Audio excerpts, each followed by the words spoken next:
Today I'm replacing the combo switch on my friend's 87 Accord. The combo switch is right here, controls the headlights, the blinkers, and that's about it. When the combo switch goes bad, you'll notice that your headlights will stay on, but your dashboard lights and your parking lights will go off. And that's basically, there's a little module inside here that has a bunch of contacts that this switch manipulates. First thing you're going to want to do is disconnect the battery negative terminal first. When you're disconnecting the battery, it's important you take off the negative terminal first. If you look on the battery, there's a mark, the minus sign. That's the negative terminal. You see I'm using an insulated wrench, but if you had an uninsulated wrench and you went for the positive and you went down against this, you would short out the battery. Once you disconnect the ground, the whole body is disconnected, and you don't have to worry about shorting if you're taking off the positive.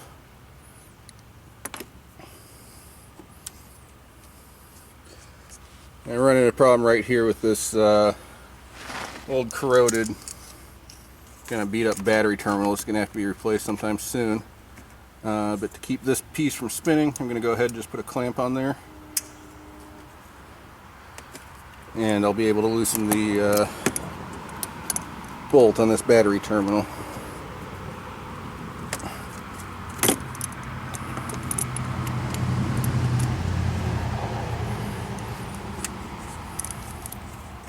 And there we go, the battery terminal is off. You just take that and you tuck it down out of the way so it's not going to make contact with that again. For this, since we're not replacing the battery, you don't have to worry about taking the positive terminal off right now. Now, in order to get to this dreaded combo switch, we're going to have to take the shell off around the steering column, as well as the covers on the steering wheel and the steering wheel itself. I'm going to start with the shell under here, and it's just a few screws. They're easy to take out. You don't need a power driver or anything like that. Just don't lose the screws and try to remember where they originated.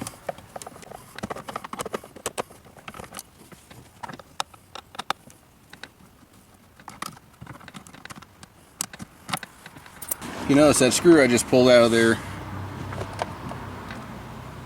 is actually a machine screw. If you look at the thread, see it's got the fine threads, whereas the other screws are the coarse thread that's for plastic.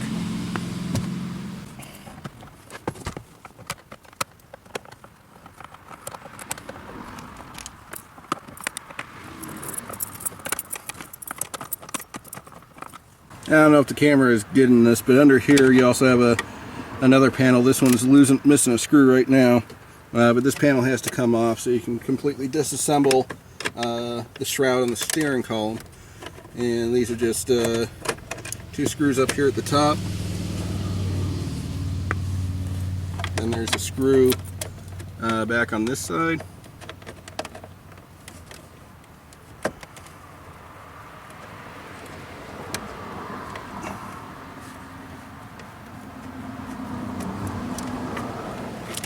And you also got one over here.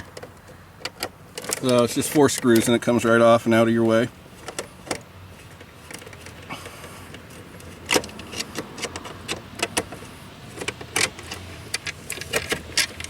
And it slips right over the steering adjust knob. Got a couple electronic components in there. Don't worry about those, you can just let that hang down. Now, to be able to get these covers off up here, we're going to have to lower the steering wheel. Pull the handle out, push the knob down, slide it down, lock it back in, and then these covers should come off pretty easily. Set those aside for now and remove the combo switch. It looks like a screw might still be attached somewhere. There is. So got one more screw here.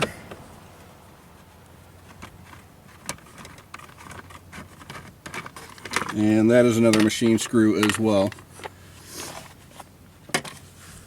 Go ahead and set the parts aside. And what you're looking at right here is the problem. This is the combo switch, and you can see the blinker switch and the headlight switch goes right into that.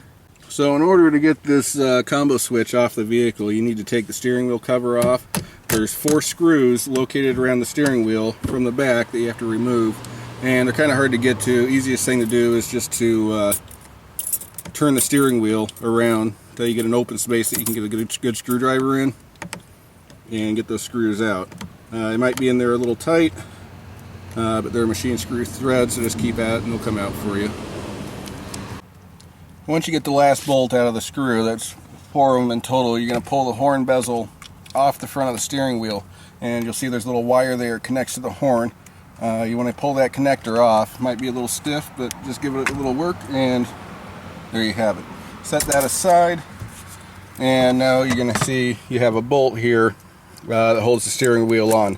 We're going to go after that, and we're going to take that bolt off and slide the whole steering wheel off so that we can get to this this assembly here, the combo switch. And let me go get our socket wrench, and I'll show you that step next. When you're removing the steering wheel, there's a couple things you can do to make life easier. You should have a torque wrench if you want to put this thing back together, but if you don't, you can mark on the nut with using like a paint pen where that nut was attached, tightened to on the screw thread. So that's one method of doing it. I do have a torque wrench, so I'll be all right. So we'll go ahead, we'll pop this nut off of here, and then there's another important stage. I'm going to need extension for that.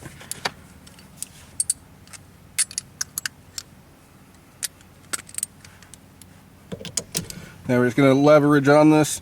If you turn the key off, you can actually get the steering wheel to lock into position, and it might make life a little easier to get that bolt loose. So we'll go ahead and spin that off counterclockwise.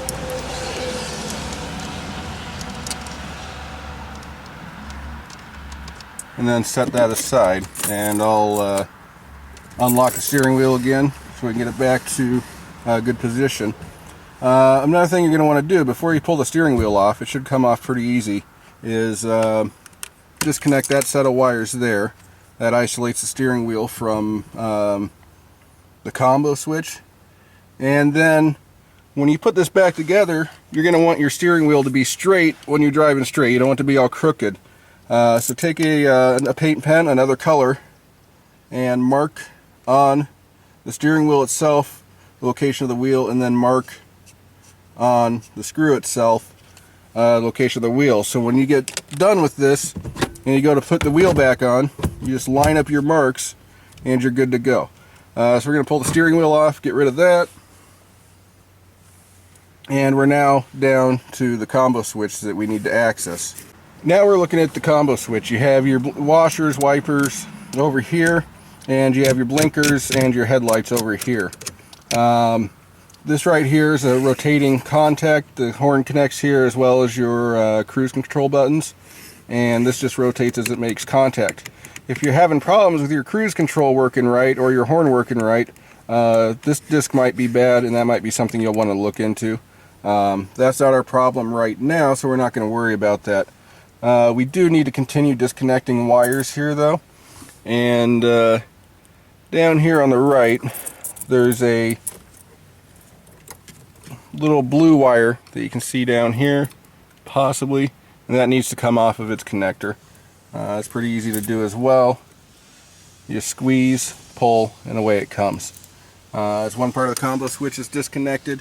Unfortunately, there's not connectors in the back of the combo switch, so the whole thing comes off as an assembly.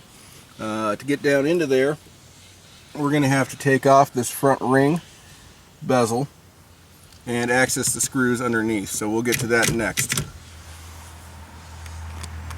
I'm going to go ahead and take off this cruise control slip ring. There's a screw missing in the bottom right hand corner here. It looks like someone's already been in here, so we won't have to worry about that one.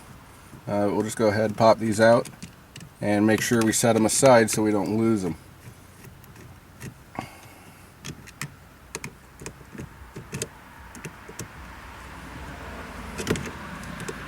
And pretty much all this work you can do with a number 2 Phillips screwdriver. You do need a 3/4 inch wrench to take the socket off for the front. Alright, so now we got this cruise control slip ring off, and then this is the reset for the blinkers. When you turn your steering wheel, it turns your blinkers off. So we're going to pull that out, set that aside, set our screws aside. You certainly don't want to lose many, if any, of these screws. So when you push the blinker up, you'll be able to see that there's a hole right here, and this is the top retaining screw for the combo switch.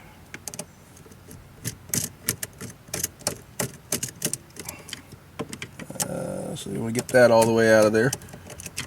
Yeah, it's alright to leave it in there. And we're also now able to access the bottom retaining screw for this combo switch. It's a little bit of work to get in here, but it's really not too bad, especially if you have someone showing you on video how to do it the first time.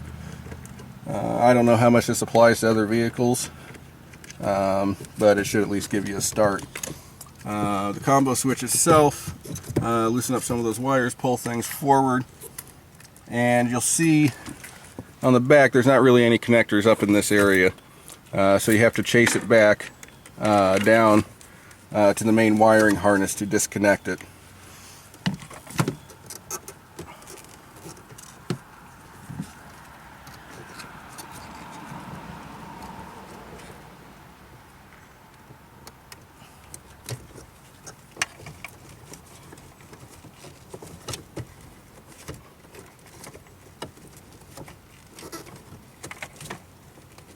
That big one is a bit of a bear. You might, if you're completely replacing the thing, you definitely want to get back up there and replace it. I'm going to duck my head down there, find it, and pull it out. They usually have a squeeze clip on the side, and then they pop out like you see here.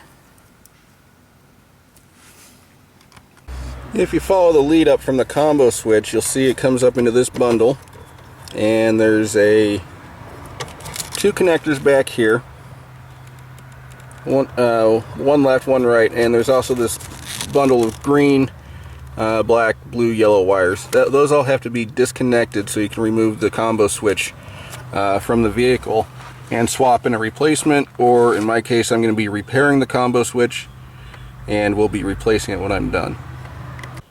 Alright, I'm inside here where it's a little cooler now. The switch that we're having problems with is the blinker and the light switch, so we want to make sure we're working on the right side.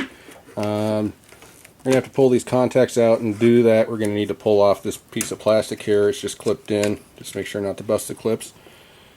And you'll see we have a few screws holding this in. 2 screws right here, and I believe there's another one hiding under the wire. So we'll go ahead and start on that and work from there. Make sure little parts can fall out of these things, so you want to make sure you don't lose any of them. Otherwise you're going to end up buying a new combo switch, which is this whole assembly here, and it's pretty expensive. That's why I'm going to try fixing it today, save a ton of money.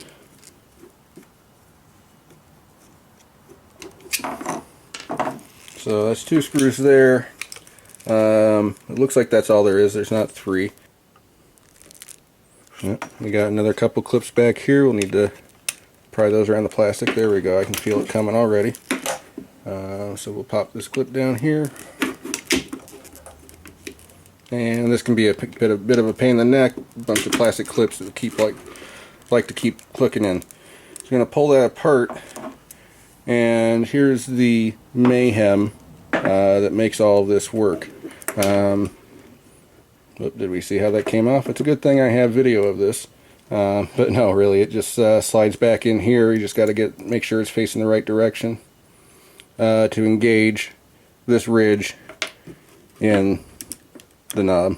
I don't know if you can see that little lever switching, but that lever engages into that slot, so we need to make sure that's back in the right place. You can also see a pair of moving contacts when you adjust the blinker down here in the bottom. So if you're having problems with your blinkers, that's what you want to go for. If you're having problems with your headlights, you'll want to look at this here, and if you look at that, you can see it's not in great shape.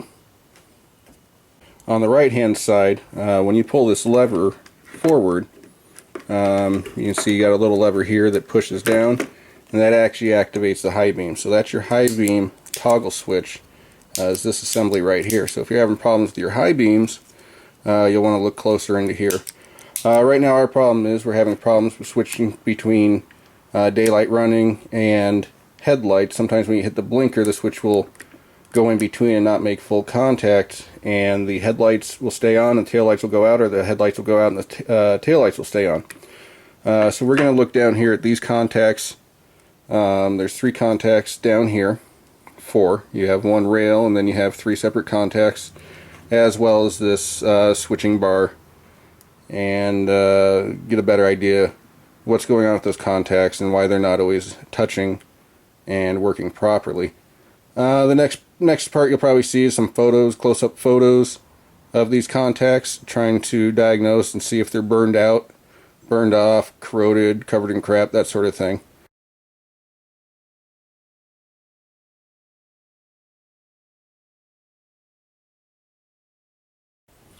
Alright, so I got a couple pictures of this, and look at this, should focus alright.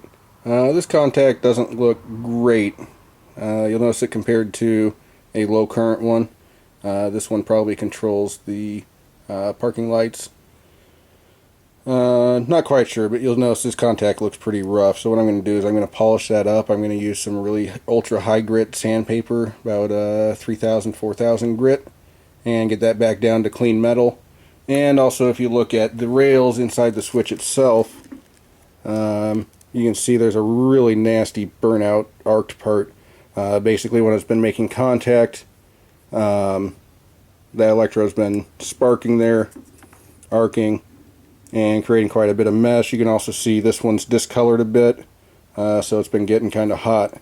So we're going to go ahead, clean those up with some sandpaper. Like I said, ultra fine grit. We don't want to remove a lot of material, and we don't want to leave a rough surface. A rough surface will cause exactly that kind of problem again in short time. Alright, so first I'm going to clean up the slider here. I have 3 types of sandpaper. I have 800 wet dry, 1000 wet dry, 1500 wet dry, and then this is 4000 diamond polish. It's not actual diamonds, but this does a really good job at just polishing things up. So we're going to start with the 800. Clean things up and just work our way up to the super fine, and hopefully we get a really smooth finish on this switch contact. First thing we're going to do is we're going to go ahead and wipe down the contact, get any greases or anything else off of it, and it's already looking better. These have dielectric grease on them. Helps them slide, does not conduct electricity.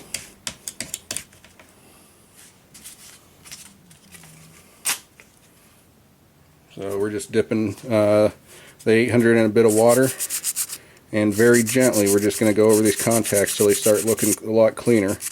And you can see it doesn't take long for that to happen. You want a smooth surface on these. You don't want to over sand, but you can see how they've been worn away and they're not smooth right now. So we want to solve that problem, and we just do that by sanding with the 800. Until we get rid of as much as that carbon in the contact that we can. These are spring loaded, so it's okay to remove a little bit of material. They'll push right back down onto that contactor on the other piece. So just be patient with it, take your time, and I might speed up this section of the video.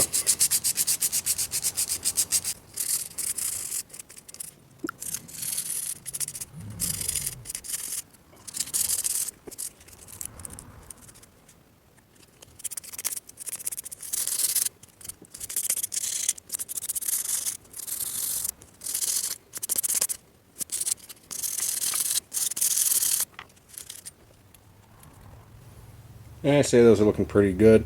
They're not awesome, but they're a lot better than they were. So I'm going to go ahead and just quickly do out the higher grit sandpapers and get these nice and smooth again. You probably can't see it, but there's a little bit of grain from sanding with the 1000 grit. So this will improve that and give us a nice high quality finish on these contacts. And then we'll move on to the rest of the contacts.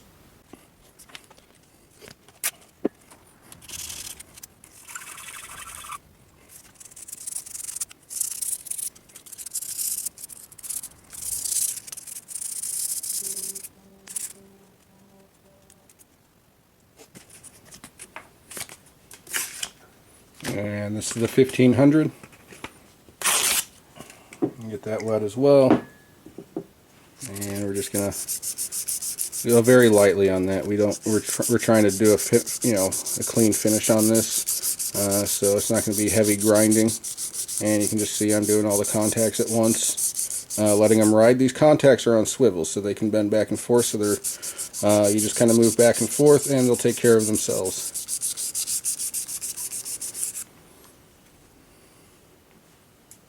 And we'll wipe these down here, see how they're looking. I'm not worried about stuff on the left or right side of these switches. I'm worried about the actual contacting area. And as we're sanding, we're actually making a wider contacting area, which is good. So that's the finish with 1500. And now we're going to go ahead and finish with this ultra high grit. It's actually designed for painting, and that's been used a little bit. But you might see the iridescence in it. And we'll finish off with that.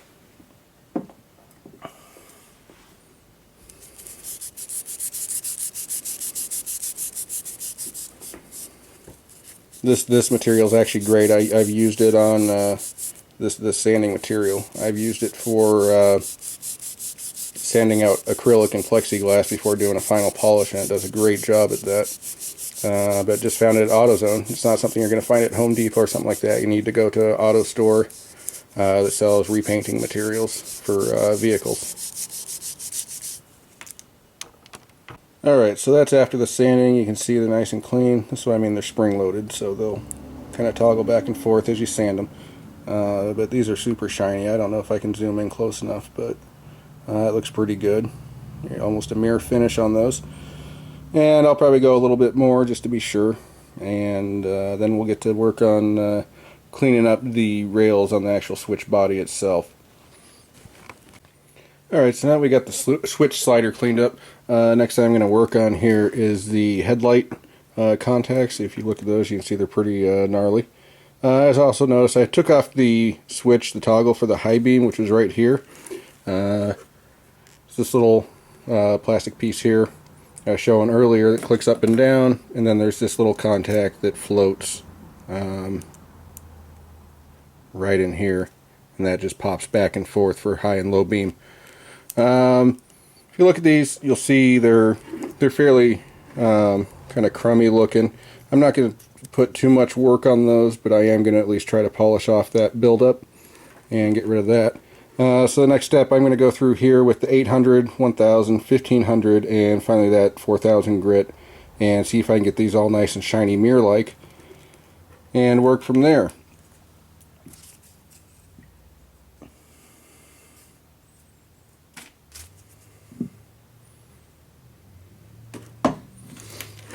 Kind of a big chunk of wire here to move around, but we'll get this out and just start on it like we did with the other one. Just start sanding it down. Try to get that metal looking good. And when you sand it, it really you're pulling out a lot of grime, and it kind of settles into those grooves, and they show up a lot better where they are. You want to be careful not to sand off too much of this material, because this is also current carrying. It carries the current for your high beams, and if you get rid of too much, you're going to build up the resistance. It's going to get hot, and it's going to fail sooner. At most, this fix might be good for about a year or so before you actually have to replace the switch, but right now, with money being tight for people, you definitely can take advantage of that, save some money.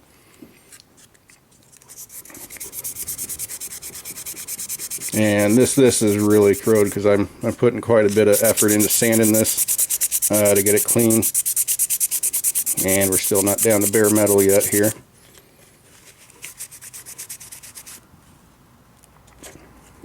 But we're getting there. It's getting better. And I might have to grab another piece of sandpaper here.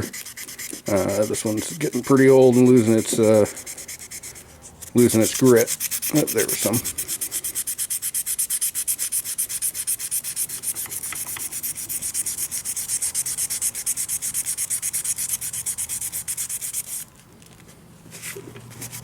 Yeah, I'm gonna grab some more sandpaper here. See if we can't get down into that groove a little better. Right there, you can see there's still a pretty good divot. So let me pause this camera, I'll go grab some more sandpaper and give it another shot. This part was taking a bit to do. It means there's quite a bit of divot there. So I went up to a slightly lower grit. This is 600. Should remove material a little quicker and hopefully speed this process up. You notice I am wet sanding these. It is wet dry sandpaper, and the water helps keep the grit clear and make it more effective. But right now I'm just not making a big dent in this buildup here. I'm just going to keep going. I'm going to turn the camera off for now. I'm just going to work on this till it's clean, and then we'll come back to it and go through the next step. Thanks. Alright, so that took quite a bit of sanding. It's not perfect. There's still a notch. I was just afraid if I was going to keep on sanding, I might go right through this copper strip, and I didn't want to do that. I had this apart. I also noticed that the high beams indicators, you can see a little bit of corrosion on there, and also on the turn indicator. When you look at this, you can see that it's not in great shape. And also when you look at the turn indicator contact slider, it's not great either. So I'm going to pull that out, clean that up, and clean these up. First thing I'm going to try is a pencil eraser. Pencil erasers actually can do a pretty good job. They're mildly abrasive. So we'll see if that works. If not, we're just going to go to right off the bat to ultra high grit sandpaper. You can see it's actually removing that black spot off there, and I'm sure with enough time it would completely clear it up. That's not too bad though. I use this a lot with working with computers and electronics.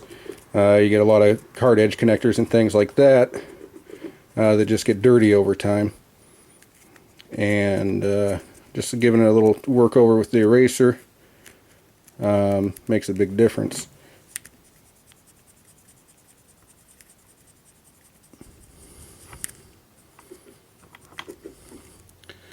So you can see these are shining up nicely.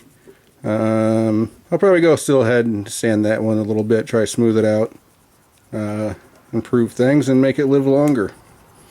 You can take it apart, do it all now, or take it apart again once one of these other switches gives you an issue. I'd just rather take care of it all at once. So I'm going to go ahead, clean those up, and I'll show you what they look like here in a moment. I showed a little bit earlier. This is the high beam switch. You push down and it latches. These contacts are kind of hard to get to because they're riveted. You can't really take them apart and get them out. But if you push the switch down, at least raise them up to where you can access them and clean them up. That one's obviously got a lot of wear on it. Gonna give it the eraser test. See if I can. Spinning on me. And see if I can get that to clean up here.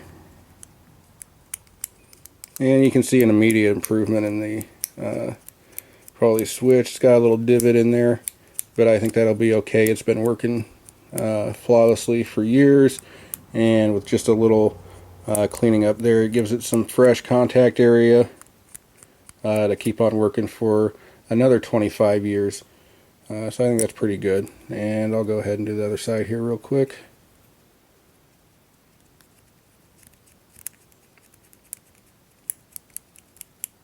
And it's not bad either. So I'm going to go ahead and reassemble this once I get it cleaned up a little bit and get some fresh grease. I'm going to take that grease out of there and put some new dielectric grease in here. So I'm going to go ahead and wipe it down. And I just lost this. You want to make sure not to lose that. It goes right in here where that spring is. So I'll set this aside and make sure not to lose that spring. And I'm just going to get rid of this grease in here because we don't want that messing with us.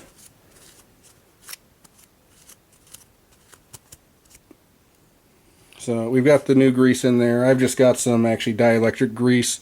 If it gets into the contacts and stuff, it's non-conductive, so it's not going to hurt it. And usually it's used for protecting contacts, but you can use it also to lubricate sliders and stuff like this. It's good enough for that. So we got that in there. I'm going to put the pin back in right there and reassemble this to the board. And I'll try to do it while the camera's running. Yep, just slides right in there.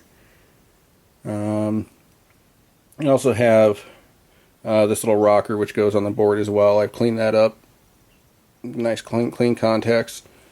So when you get this back together now,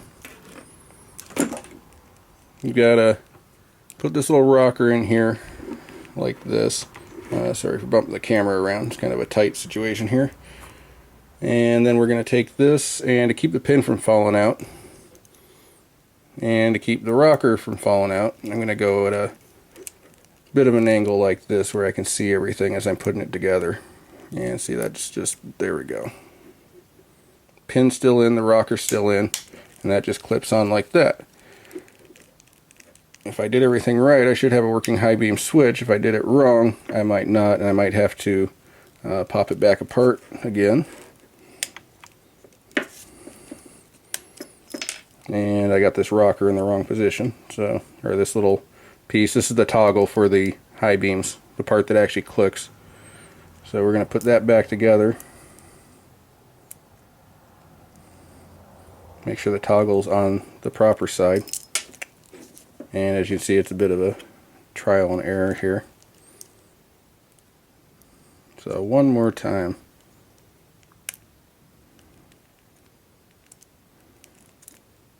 Get back on there. There we go. And this should snap together.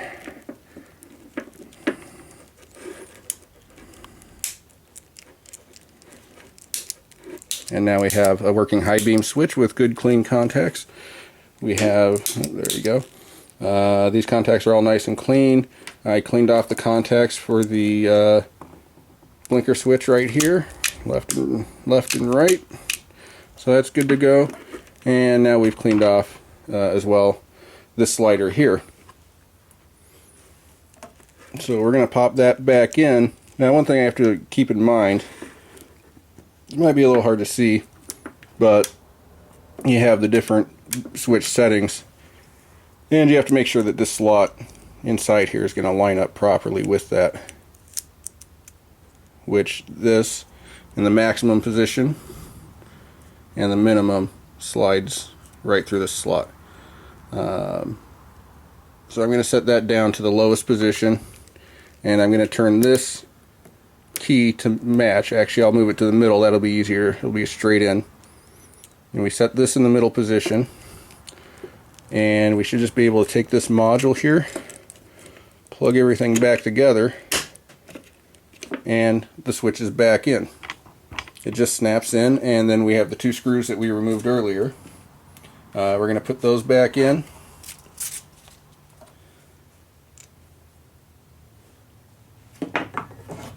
And they're self-tapping plastic screws. You just want to turn them back till you feel them seat in the plastic, and then turn them in. They should go in a piece of cake.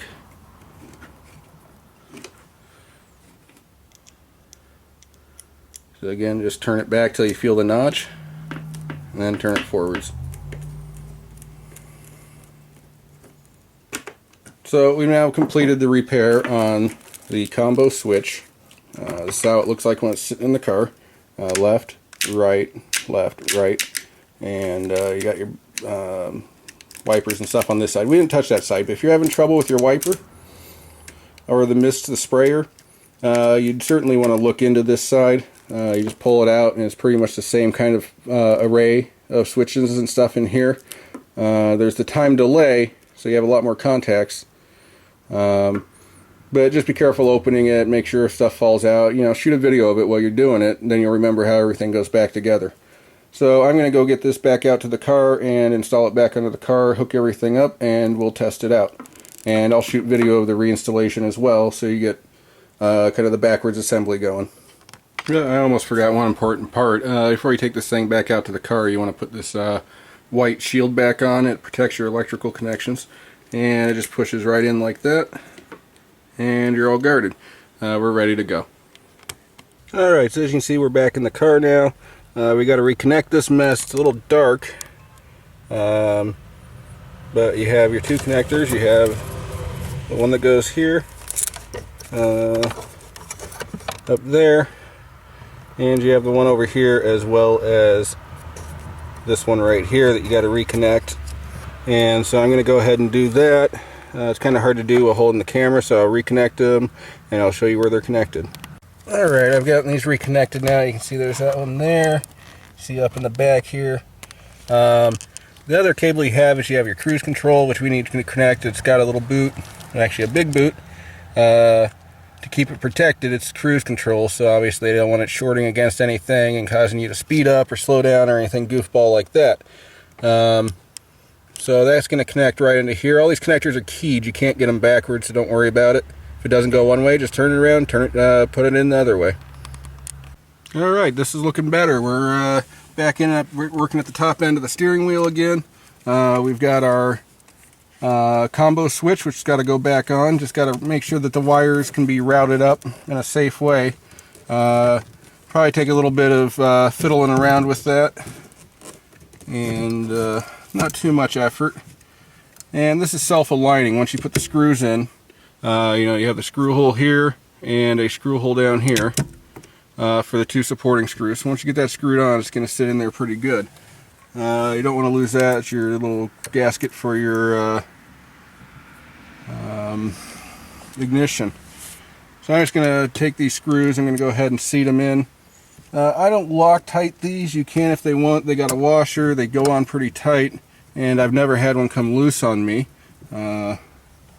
Certain situations in a vehicle, you certainly do want to use Loctite, but this is really a high vibration situation where these are going to come rattling out of there. So just make sure you got them in there, seat them good. Make sure you got the washers on them, and there you go. It's nice and tight on the steering wheel. You also got to bring up the this is the cruise control module again. You got to get it back on the way it came on.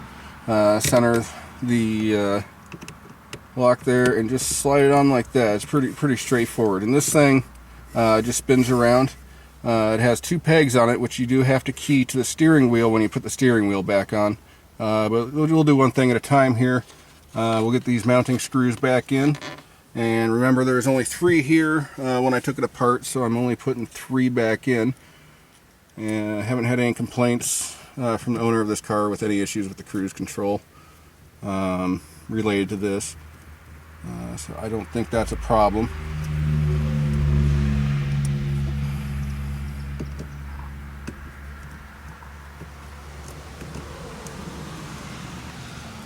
If you feel that if you're putting these in, you feel them start to cross thread, stop. It should not be tight to go back in. It should be a nice, easy fit. If you're not sure, just turn it backwards so you feel it pop, and then go in. So we've got these 4 screws, we'll call it, back in. This feels pretty clean. Seems to be in one piece, no parts falling out of it. So we're going to leave it as it is. If you want, you can always put a little extra grease in there or something like that. I'm not going to mess with it. You notice we still have our marks on this. We're going to be putting the steering wheel on next. And let me pull the camera off here and show you. Still have the marks here. The red mark is for the alignment of the steering wheel. So when we put the steering wheel back on, it'll be when the wheels are centered, the steering wheel will be in the proper position. And then we put this yellow mark here for people who didn't have a torque wrench. You can at least tighten the bolt up to the same point that it was before you took it off. So I'm going to go ahead and slide the steering wheel on here, center it, and put the bolt back on.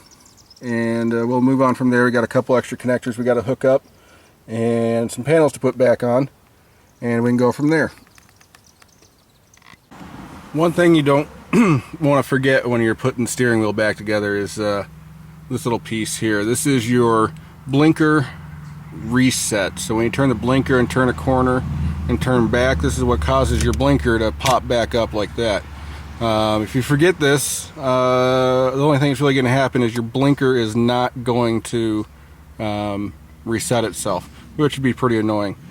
You'll also notice when you look at the steering wheel that we have on the back of the steering wheel, you have a slot here, and that keys in to these 2 ears on this piece.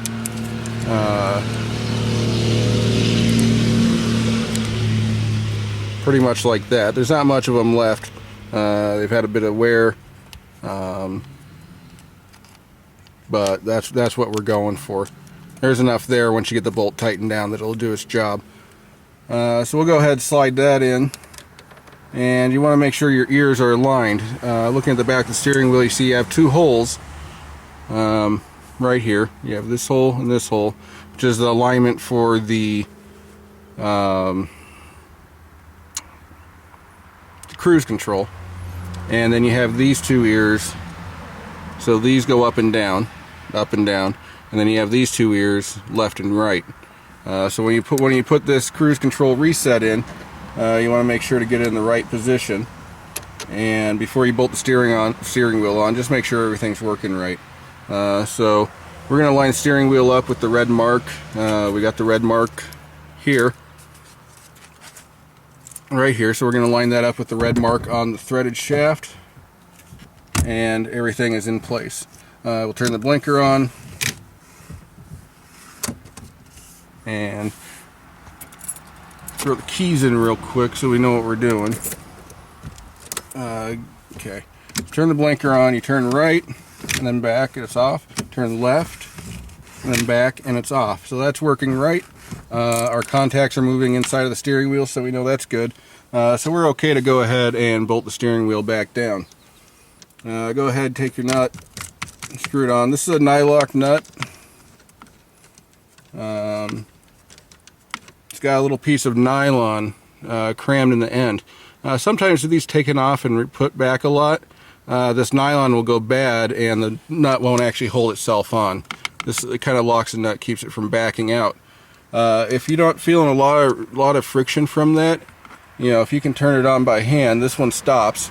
But if you can turn this bolt on by hand, you probably want to replace this nut. Otherwise, you risk having it back out when you're driving, and your steering wheel would come right off, which would be a pretty terrible thing. We put the yellow mark on here, and we also have the yellow mark on the threaded stud. But I'm going to go ahead and use my torque wrench for this, and I'd recommend you do the same if you have a torque wrench. The yellow mark's good when you're in a jam, but I'd highly recommend using the torque wrench. The manual for this says that a steering wheel should be at 36 foot-pounds. Right now we're at 35. I'm just going to turn that up, and we're now at 36. So that's what we're going to use to tighten the steering wheel bolt once we get it down.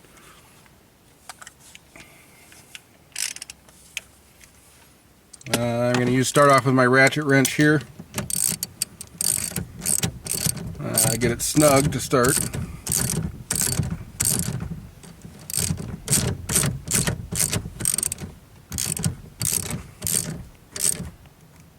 Alright, so now we're snug on there. And all we got to do now is torque it down.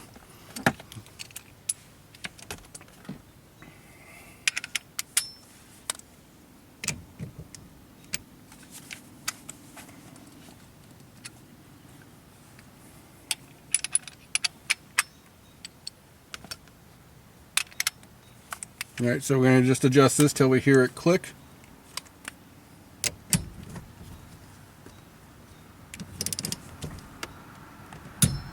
There we go. We got enough torque on the steering wheel. Just say hear it again. That's the sound of it being torqued down right. Torque wrenches aren't too expensive, 25 bucks for kind of a low end one. But it's good enough for this kind of work. If you're doing a lot of engine work with head bolts and stuff like that, you probably want to buy a high quality unit. Now we got that torqued down, go ahead and plug this connector back in for the cruise control and horn. And then we're going to put the horn cover back on as well, and we can bolt that on. Just don't forget to hook your horn back up. You got all your little tabs here, and we're just going to plug that right back in.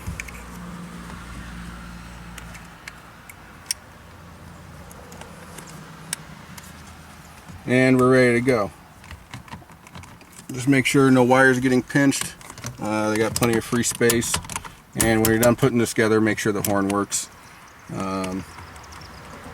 as well as your lights and everything else that you've been working on. Let's see here.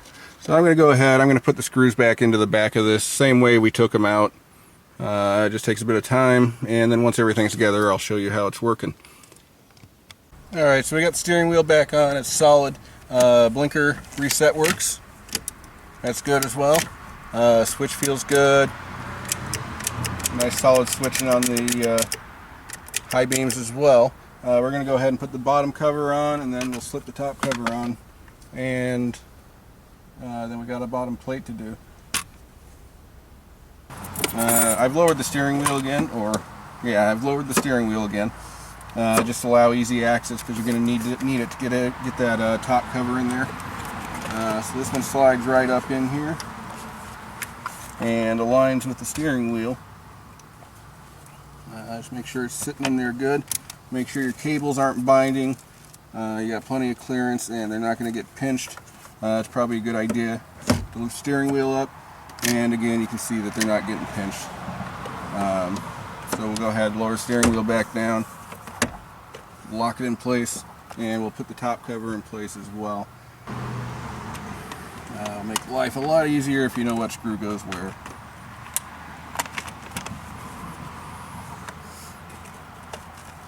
Alright, so we're looking good there. Got the rubber up and around.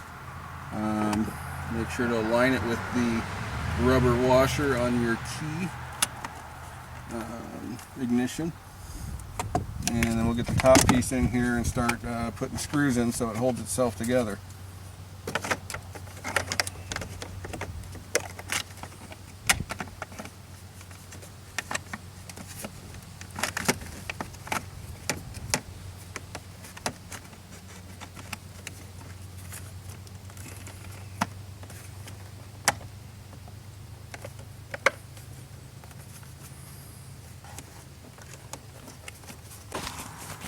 Alright, at this point we're just finishing up putting the screws into the back of this steering wheel here, the covers. Then we got to put this cover back on, and we'll be ready to reconnect the battery. Again, you want to watch where your wires are going. You don't want them shorting out on you, cause electrical fires and stuff like that. So before you put this cover on, make sure everything is routed back properly. I'm not going to report this part, it's pretty self-explanatory. Put the screws back in, and we'll get back when we're reconnecting the battery. Alright, we're back outside the car under the hood. We've got to reconnect the battery terminal. And if you screwed up the horn, this is where you find out, because you get a honk. So if you connect it and it honks, no honk. Okay, we're good. This battery terminal is in really bad shape. You can see it's splitting apart here. And I would replace this if I had one handy. Definitely going to recommend it to my friend and take care of that. For now, we'll clamp this down as good as we can get it. This piece was spinning when we were taking it apart, so I'm just going to put a pair of pliers there. Make sure not to touch the positive. So I got my hand here to keep this wrench from turning and possibly hitting the positive connector. You'll short out the battery, you'll get a huge spark, and it could cause other problems as well.